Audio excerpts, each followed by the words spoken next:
दोस्तों, महात्मा बुद्ध कहते हैं कि मानव शरीर स्वास्थ्य का रहस्य है। इसलिए अतीत पर शोक मत करो, भविष्य की चिंता मत करो। बुद्धिमानी तो यही है कि आप ईमानदारी से अपने वर्तमान में जियो।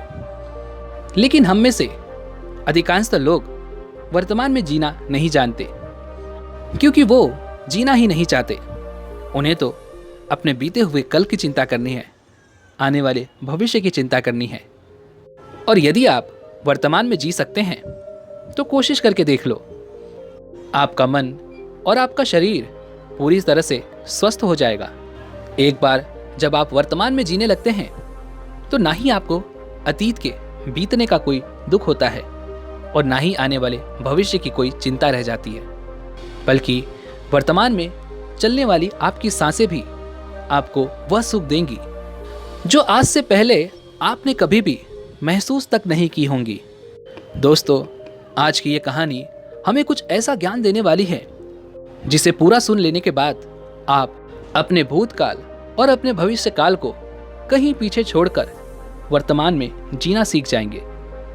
तो ये कहानी शुरू होती है एक व्यक्ति से। वह व्यक्ति बहुत दुखी था, बहुत परेशान था। वह एक पहाड़ की चट्टान पर बैठकर रो रहा था, बिलख रहा था। तभी वहां से एक बौद्ध भिक्षु गुजर रहे थे। उसे रोता देख वह बौद्ध भिक्षु उस व्यक्ति के पास गए और उससे कहने लगे, क्या तुम यहां से कूदकर अपनी जान लेने की सोच रहे हो? वह व्यक्ति कहता है, आपने बिल्कुल ठीक कहा, लेकिन आपको इससे क्या फर्क पड़ता है? मेरा जीवन है, मैं इसके साथ जो चाहूं वो करूं। तभी वो बौद्ध भिक्षु उस व्यक्ति से कहते हैं, तो अभी तक बैठकर रो क्यों रहे हो? तो अगर तुम्हें यह करना ही है तो यहां पर बैठकर रोने से क्या फायदा? इस बात को सुनकर वो व्यक्ति थोड़ा सा क्रोधित हो जाता है और उन बौद्ध भिक्षु से कहता है, देखिए महाराज, मैं यहां पर जो भी करने आया हूं वो तो मैं करूंगा ही, लेकिन आपको इसमें दखल अंदाजी करने की कोई जरूरत नहीं। इतना कहते ही वो व्यक्ति फूट फूट कर रोने लगता है। तभी वो बौद्ध भिक्षु उससे कहते हैं, अच्छा ये बताओ, क्या तुम सब कुछ छोड़ आए हो या फिर अपने साथ कुछ लाए हो? तभी वह व्यक्ति उन बौद्ध भिक्षु के इस सवाल का जवाब देते हुए कहता है, हे गुरुवर, मैं सब कुछ छोड़ आया हूं। मेरे पास अब कुछ नहीं, ना मेरे पास खोने के लिए कुछ बचा है। तो फिर भला मैं जी कर क्या करूंगा? यह सुन वह बौद्ध भिक्षु उस व्यक्ति से कहते हैं, यदि ऐसा है तो तुम अपने सर पर यह बोझ लिए क्यों ढो रहे हो? बौद्ध भिक्षु की इस बात को सुनकर वह व्यक्ति थोड़ा सा आश्चर्यचकित हो जाता है और उन बौद्ध भिक्षु से कहता है, हे गुरुवर, मैं कौन सा बोझ लेकर ढो रहा हूं? मेरे हाथ खाली हैं और मेरे पास कुछ भी नहीं है। तभी वो बौद्ध भिक्षु कहते हैं, तुम्हारी सांसें भी ठीक से नहीं चल रही। तुम यहां पर आए तो हो इस दुनिया को छोड़ने और फूट फूट कर रोए भी जा रहे हो। एक खाली इंसान कभी भी ऐसा नहीं करता। जो कंगाल हो चुका हो, जिसके पास और कुछ ना बचा हो, वो भला क्यों रोएगा? यह सुन वह व्यक्ति और भी क्रोधित हो जाता है और उन बौद्ध भिक्षु से कहता है, आपको इससे क्या मतलब? तभी वह बौद्ध भिक्षु उस व्यक्ति से कहते हैं, क्या तुमने कभी अपने अंतर की ओर झांकने की कोशिश की है? तुमने कितना बोझ उठाया हुआ है। तुम कितना कुछ बोझ लेकर अपने इन दोनों कंधों पर ढो रहे हो। इन सभी बोझों को कब तक ढोओगे? इन बोझों को यहीं पर उतार दो और थोड़ा सा हल्का हो जाओ। कब तक इन बोझों के तले दबे रहोगे? जैसे ही उस व्यक्ति ने उन बौद्ध भिक्षु के मुख से ये सारी बातें सुनी, वह तुरंत ही उनके चरणों में गिर पड़ा और उनसे हाथ जोड़कर कहने लगा, हे गुरुवर, अभी तक मुझे कोई समझ नहीं पाया। यहाँ से कई लोग आए और गुजर गए, लेकिन किसी ने भी मुझसे ये सब नहीं कहा। आपने तो मेरे मन की बात पढ़ ली। यहाँ तक कि मेरे घर वाले तक मुझे नहीं समझ पाए, लेकिन आपने एक बार में ही मुझे पूरी तरह से पढ़ लिया। आगे वो व्यक्ति उन बौद्ध भिक्षु से कहता है, क्या आप मेरी इस समस्या का समाधान कर सकते हैं? वो बौद्ध भिक्षु कहते हैं, कहाँ है समस्या? वह व्यक्ति कहता है कि मेरे घर पर है, आप मेरे साथ चलिए। वो बौद्ध भिक्षु उस व्यक्ति से कहते हैं, नहीं, समस्या तुम्हारे घर पर नहीं है। वह व्यक्ति कहता है, नहीं नहीं गुरुवर, समस्या मेरे घर पर ही है। आप एक बार मेरे साथ चलकर तो देखिए। वो बौद्ध भिक्षु उस व्यक्ति को समझाते हुए कहते हैं, समस्या तुम्हारे घर पर नहीं बल्कि तुम्हारे भीतर है। क्या तुमने कभी अपने भीतर झांकने की कोशिश की है? सारी समस्याएं तुम्हारे भीतर हैं। जब तक तुम उनका समाधान नहीं करोगे तब तक तुम्हें हर जगह हर समय केवल समस्या ही नजर आएंगी। और यदि समस्या घर पर है तो तुम इस पहाड़ की चोटी पर क्या कर रहे हो? तुम तो कह रहे थे कि तुमने पीछे सब कुछ छोड़ दिया है, अपना घर, अपना परिवार, अपने सगे संबंधी। और यदि तुमने ये सारी चीजें छोड़ ही दी हैं तो तुम्हारी समस्या भी वहीं पर छूट गई। फिर तुम भला इतने परेशान क्यों हो? उन बौद्ध भिक्षु के मुख से ये सारी बातें सुनकर वह व्यक्ति कहता है, हे गुरुवर, आप सही कहते हैं। मैं आपकी बातों को समझ पा रहा हूं। कमी तो मेरे अंदर है। मैं किसी काम का नहीं हूं। मैं जब भी कोई काम करने जाता हूं तो सब बिगाड़ देता हूं। मेरे हाथों सारे काम गड़बड़ हो जाते हैं। मैंने आज तक कोई काम ढंग का नहीं किया। मेरी तो किस्मत ही खराब है। उस व्यक्ति के मुख से ये सारी बातें सुनकर बौद्ध भिक्षु मुस्कुराने लगे और उस व्यक्ति से कहा, अच्छा, तुम्हें लगता है कि तुम्हारी किस्मत खराब है? तो मुझे ये बताओ कि क्या खराबी है तुम्हारी किस्मत में?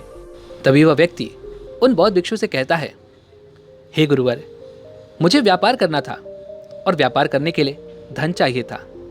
तो मैंने अपने परिवार से थोड़ा सा धन लिया और उसी धन से मैंने अच्छा सा व्यापार खड़ा किया। लेकिन मेरा व्यापार ज़्यादा समय तक नहीं चल सका। शुरू में मेरे परिवार वालों ने मेरा पूरा साथ दिया और तब तक सब कुछ ठीक भी चल रहा था। लेकिन धीरे धीरे मुझे मेरे व्यापार में नुकसान होने लगा और यह सब देख मेरे परिवार वाले मुझसे नाराज़ हो गए और मुझसे दूर चले गए। मैं तो चाहता था कि मैं अच्छा व्यापार करूं, अच्छा धन कमाऊं, ताकि मैं अपने परिवार को संभाल सकूं, उन्हें वो हर सुख सुविधा दे सकूं जो वो चाहते हैं। मैं तो सब उन्हीं के लिए कर रहा था। लेकिन वो लोग मुझे समझ नहीं पाए और मुझे ही इसका जिम्मेदार ठहराते हैं। और मुझे भी यही लगता है कि मैंने गलत किया, क्योंकि मेरा भी एक मित्र है और उसने भी मेरे साथ में ही व्यापार शुरू किया था। लेकिन उसका देखो, उसका व्यापार बहुत अच्छा चल रहा है। वह जब भी मेरे घर आता है तो अपने अच्छे व्यापार की बातें अवश्य बताता है। वह हमेशा यह कहता रहता है कि किस तरह से उसने अपने दम पर इस व्यापार को खड़ा किया है और उसे चलाने में भी वह सक्षम है। किस तरह से उसने जी तोड़ मेहनत की और अपने व्यापार को उन ऊंचाइयों तक ले गया। यह सब सुन मेरे परिवार वाले भी मुझसे कहते हैं, देख, वो तेरा मित्र है, वह अपने व्यापार को कहां से कहां ले गया और तूने तो हमारी जमा की हुई पूंजी भी गंवा दी, हमारा नुकसान करा दिया। मेरे परिवार वाले मुझसे हमेशा ये कहते रहते हैं कि तेरे बस का कुछ नहीं। इन तानों को सुन सुनकर मैं बड़ा परेशान हो चुका था, इसलिए मैंने कर्जे लिए और नया व्यापार खड़ा किया। लेकिन वहां पर भी मुझे मुंह की खानी पड़ी और मेरा व्यापार पूरी तरह से चौपट हो गया। अब तो हालत यहाँ तक आ चुकी है कि मेरा घर भी अब गिरवी पड़ा हुआ है। अब आप ही बताइए मैं क्या करूं? तभी वह बौद्ध भिक्षु उस व्यक्ति से कहते हैं, अच्छा, तुम्हें यह पता है कि तुम्हारा मित्र तुम्हारे पास क्यों आता था? तभी वह व्यक्ति कहता है, हाँ, मुझे अच्छी तरह से पता है। वो मुझे मेरे घर वालों के सामने नीचा दिखाने आता था, मेरी बुराई करने आता था। वह ये जताने आता था कि वह मुझसे व्यापार में कहीं गुना अच्छा है, श्रेष्ठ है। वह चाहता है कि मैं उसकी सफलता देखकर दुखी रहूं, तड़पता रहूं और परेशान रहूं।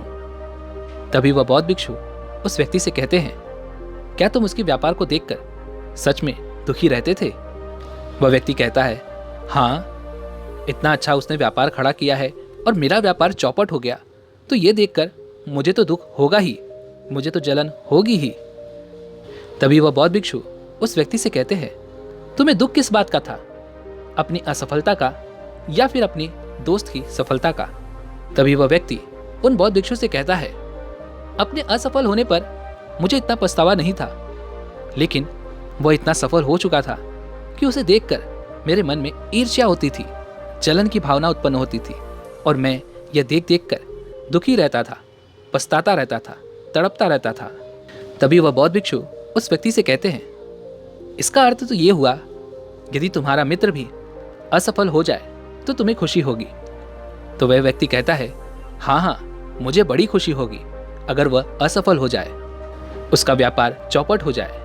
यह सुन बौद्ध भिक्षु फिर से एक बार मुस्कुराने लगे और उस व्यक्ति से कहते हैं, इसका अर्थ तो यही हुआ कि तुम्हारी खुशी तुम्हारे मित्र पर निर्भर करती है। यदि वो चाहे तो तुम्हें खुश कर दे और यदि वो चाहे तो तुम्हें दुखी कर दे, क्योंकि तुम खुद से ना तो खुश हो सकते हो और ना ही दुखी। तुम तो अपने मित्र के गुलाम बनकर रह चुके हो और अगर यही बात है तो तुम्हारी समस्या का कोई समाधान नहीं है, क्योंकि तुम्हारी खुशियां और तुम्हारी तकलीफें, दुख, ये सब दूसरों के व्यवहार पर निर्भर करती हैं। तुम्हारे कर्मों से तो तुम्हारा कुछ हुआ नहीं, ना तो तुम अपने कर्मों से खुश हो सके और ना ही दुखी। इसलिए तुम्हारी समस्या का मैं कोई समाधान नहीं कर सकता। तभी वह व्यक्ति उन बौद्ध भिक्षु से कहता है, हे गुरुवर, ऐसा मत कहिए, मुझे आपसे बहुत आशा है, क्योंकि आप ही वो हैं जिसने मेरे अंदर की तकलीफों को पढ़ा है, उसे जाना है, उसे समझा है। आपसे मैं विनती करता हूं कि मेरी इस समस्या का समाधान मुझे बताइए। तभी वो बौद्ध भिक्षु उस व्यक्ति से कहते हैं, जब हम दूसरों से आशा बांध लेते हैं तब हम दूसरों पर पूरी तरह से निर्भर हो जाते हैं। अगर मैं तुम्हें कोई भी रास्ता ना बताऊं, मैं तुम्हें तुम्हारी समस्या का समाधान ना दूं, तो तुम इसी तरह से दुखी रहोगे, रोते रहोगे, बिलखते रहोगे। और अगर मैं तुम्हें कोई रास्ता बता दूं, मैं तुम्हें कोई समाधान बता ही दूं, तो हो सकता है कि तुम्हें कुछ मिल जाए।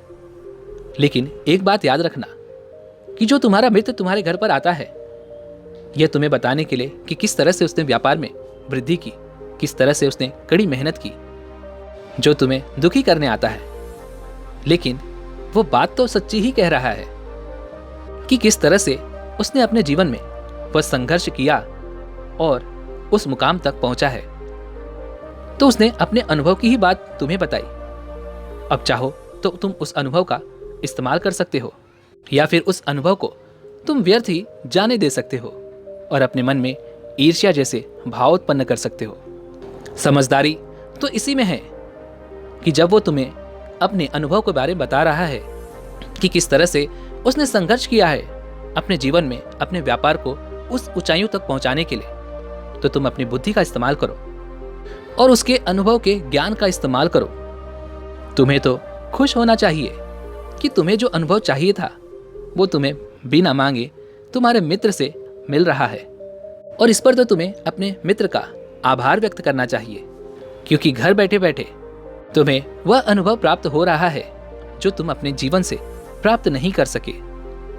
इसलिए आगे बढ़ो, संघर्ष करो, उस अनुभव का इस्तेमाल करो और हार मत मानो, क्योंकि समय की एक खूबी है, वो चाहे कैसा भी हो वो बदल जरूर जाता है।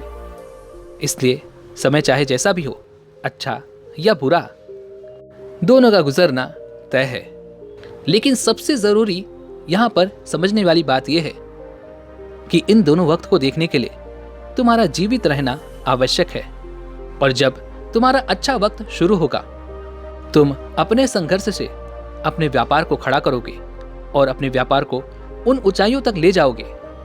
तब वही तुम्हारे मित्र अपनी सफलताओं की नहीं बल्कि असफलताओं की गाथा गाएंगे, ताकि तुम उन्हीं की तरह कोई गलत निर्णय लो और तुम उन्हीं की तरह बर्बाद हो जाओ। तो यहाँ पर तुम्हें अपनी बुद्धि का इस्तेमाल करना होगा। तुम्हें उनकी बातों पर ध्यान न दे करके बल्कि अपनी बुद्धि का प्रयोग करना होगा, क्योंकि उस समय वह तुम्हें सुखी नहीं बल्कि दुखी करने आएंगे, क्योंकि उसे भी तुम्हें दुखी देखकर उतना ही मजा आएगा जितना कि तुम्हें उसे दुखी देख कर आएगा। यह सुन वह व्यक्ति उन बौद्ध भिक्षु से कहता है, हे गुरुवर, आप बिल्कुल ठीक कह रहे हो। मेरे जीवन को मैं नहीं चला रहा, बल्कि मेरे सगे संबंधी और मित्र चला रहे हैं, जो मेरे जीवन में सुख और दुख भरे जा रहे हैं। लेकिन मेरा यहाँ पर एक प्रश्न है। जब मैंने व्यापार खड़ा किया था तो मेरा उद्देश्य यही था कि मैं अपने परिवार को सुखी रख सकूं, उन्हें वो सुख सुविधाएं दे सकूं। तो क्या अपने परिवार के लिए सोचना गलत है? मैं तो अपने परिवार के लिए ही सब कुछ कर रहा था। लेकिन व्यापार में नुकसान होने के बाद वह परिवार भी मुझे छोड़ गया। इस पर बौद्ध भिक्षु मुस्कुराने लगे। तभी वह व्यक्ति कहता है, अब इसमें मुस्कुराने वाली बात क्या है? क्या मैंने कोई गलत प्रश्न पूछ लिया? तभी वह बौद्ध भिक्षु कहते हैं, नहीं, हर व्यक्ति यह चाहता है कि कोई उसकी गलती पर उसे सांत्वना दे, और तुम भी वही चाहते हो। हर कोई यही चाहता है कि जब वो कुछ करें तो उनकी प्रशंसा की जाए, और जब हमें प्रशंसा नहीं मिलती तो हमें भीतर ही भीतर बड़ा दुख होता है। हमारे मन को एक ठेस पहुंचती है, और तब हमारे मन में ये भाव उत्पन्न होने लगता है कि इस दुनिया में सभी मतलबी हैं, सभी अपने मतलब के लिए जीते हैं, सभी अपने मतलब के लिए काम करते हैं, और सभी हमारे साथ अपने मतलब के लिए ही रहते हैं। लेकिन अगर तुम किसी को अपना परिवार मानते भी हो और अपने उस परिवार के लिए कुछ करना चाहते हो, तो फिर तुम्हें ऐसा क्यों लगता है कि तुम दूसरों के लिए कर रहे हो? तुम तो अपने लिए ही कर रहे हो ना। अगर तुम्हें लगा कि तुम दूसरों के लिए कर रहे हो तो तुम जीवन भर दुखी ही रहोगे, और जब तुम्हें लगेगा कि तुम अपने लिए कर रहे हो तब तुम्हें एक अजीब खुशी प्राप्त होगी और तुम हमेशा खुश रहोगे। और जब तुम अपने कार्यों को बेहतर से और बेहतरीन करने में लगे रहोगे तो तुम्हें किसी की सांत्वना की भी कोई जरूरत नहीं पड़ेगी। तभी वह व्यक्ति उन बौद्ध भिक्षु से कहता है, हे गुरुवर, मुझे आपकी बात समझ में आ गई। अब तक मेरी किस्मत दूसरों के हाथों में थी। वो उसमें जैसे रंग चाहे, सुख के या दुख के, भर दिया करते थे। लेकिन अब से मैं अपनी किस्मत अपने हाथ में रखूंगा, और फिर चाहे ये अच्छी हो या खराब, मैं हार नहीं मानूंगा। आखिर में वह व्यक्ति उन बौद्ध भिक्षु से कहता है, हे गुरुवर, आपकी सारी बातें तो मैं समझ गया, लेकिन क्या आप मुझे कुछ दे सकते हैं जो मेरे जीवन के सबसे बुरे वक्त में मेरा साथ दे सके, मेरा साथ निभा सके? यह सुन वो बौद्ध भिक्षु उस व्यक्ति को एक छोटा सा बक्सा देते हैं और कहते हैं, यह मेरे बहुत करीब है और इसे तुम्हें अपने बहुत करीब ही रखना होगा। इसमें एक ऐसा राज है जो तुम्हें बड़े से बड़े दुखों से बाहर निकाल सकता है, बड़ी से बड़ी विपत्तियों से छुटकारा दिला सकता है। और इसे तुम सिर्फ तभी खोलना जब तुम्हें लगे कि अब कोई राह नहीं बची है, जब तुम्हें यह लगने लगे कि सब कुछ व्यर्थ है, मैंने जो बातें कही हैं वो भी व्यर्थ है, यह दुनिया भी व्यर्थ है, यहाँ रहना भी व्यर्थ है। इतना कहकर वह बौद्ध भिक्षु उस बक्से को उस व्यक्ति को थमा देते हैं और फिर वहां से चले जाते हैं। वह व्यक्ति उस बक्से को लेकर वापस अपने घर आता है और फिर एक नया कारोबार शुरू करता है। अब की बार वह कारोबार में हार नहीं मानता और उसका कारोबार बहुत अच्छा चल पड़ता है। उसका कारोबार चलने के कारण अब उसका परिवार भी उसके साथ आ चुका था। उसके पास अब हर सुख सुविधाएं भी हो गई थी। अब वो ना तो भूतकाल का रोना रोता था और ना ही भविष्यकाल की चिंता करता था। वो तो केवल अपने वर्तमान को और ज्यादा बेहतर बनाने की कोशिश में लगा रहता था। लेकिन समय हमेशा बदलता रहता है। जिस तरह से बुरा समय हमेशा नहीं रहता, ठीक उसी प्रकार अच्छा समय भी हमेशा नहीं रहता। उस व्यक्ति के जीवन में एक बार फिर से अच्छा समय समाप्त हो चुका था। वह जिस राज्य में रहता था उस राज्य पर पड़ोसी राज्य ने चढ़ाई कर दी थी और पूरा राज्य तबाह कर दिया था। उसका व्यापार भी पूरी तरह से तबाह हो चुका था। वह परिवार के साथ दर दर की ठोकरें खाने लगा। उसे यहाँ से वहाँ भागना पड़ा, यहाँ तक कि उसके पास खाने पीने के लिए भी पैसे नहीं बचे थे। भूख से उसके माता पिता ने दम तोड़ दिया और वह अपनी पत्नी और छोटे भाई के दोनों बच्चों को लेकर इधर उधर भटकता रहा। वह दोनों बच्चे बीमार पड़ चुके थे और अब उसके पास उनकी इलाज के लिए भी पैसे नहीं थे। तब उसे एहसास होने लगा कि यह सब व्यर्थ है, उसका यह जीवन जीना भी व्यर्थ है, यह पूरा संसार व्यर्थ है। और जो कुछ भी बातें उन भिक्षु ने मुझसे कही थी वो सभी बातें भी व्यर्थ हैं। आज मेरे पास कुछ नहीं बचा, आज मेरे पास जीने का कोई मकसद नहीं बचा। उन भिक्षु ने जो कुछ भी कहा था उन सब बातों का आज कोई मतलब नहीं रह गया। अंततः जीवन को तो समाप्त होना ही है, तो फिर जीवित रहकर भाग दौड़ करके अपने जीवन में वो ऊंचाइयां हासिल करना, वो सफलताएं हासिल करना, ये सब किस काम का? मेरा जीना भी अब मुझे व्यर्थ ही लग रहा है। अगर मैंने उसी समय हिम्मत करके इस जीवन को और अपने शरीर को त्याग दिया होता तो शायद आज मुझे यह सब नहीं देखना पड़ता। वह पूरी तरह से निराश हो चुका था, अंदर से पूरी तरह से टूट चुका था। वह यह सब सोच ही रहा था कि तभी उसकी नज़र उस बक्से पर पड़ी जो उसे उन बौद्ध भिक्षु ने दिया था। उस बक्से में एक पर्ची थी जिस पर यह लिखा था कि आपकी नई जिंदगी की शुरुआत कहीं से भी हो सकती है। आपके पास सोने का सिक्का हो ना हो, लेकिन आपके पास वो हिम्मत तो है, तो कुछ ना कुछ अवश्य ही कर लेंगे। उस पर्ची को पढ़ने के बाद उस व्यक्ति के मन में एक बार आशा की फिर से वह लहर दौड़ उठी और उसने फिर से वह हिम्मत बांध ली ताकि वो अपने जीवन में फिर से उन ऊंचाइयों को हासिल कर सके। दोस्तों, उम्मीद है कि आपने आज की इस वीडियो से ज़रूर कुछ ना कुछ सीखा होगा। तो इस वीडियो को लाइक और अपने दोस्तों के साथ शेयर जरूर कीजिएगा और हमें ऐसे ही सपोर्ट करने के लिए चैनल को सब्सक्राइब और घंटी बटन को ज़ोर से दबा दीजिएगा। चलिए मिलते हैं ऐसी एक और वीडियो में, तब तक के लिए अपना ख्याल रखें। धन्यवाद।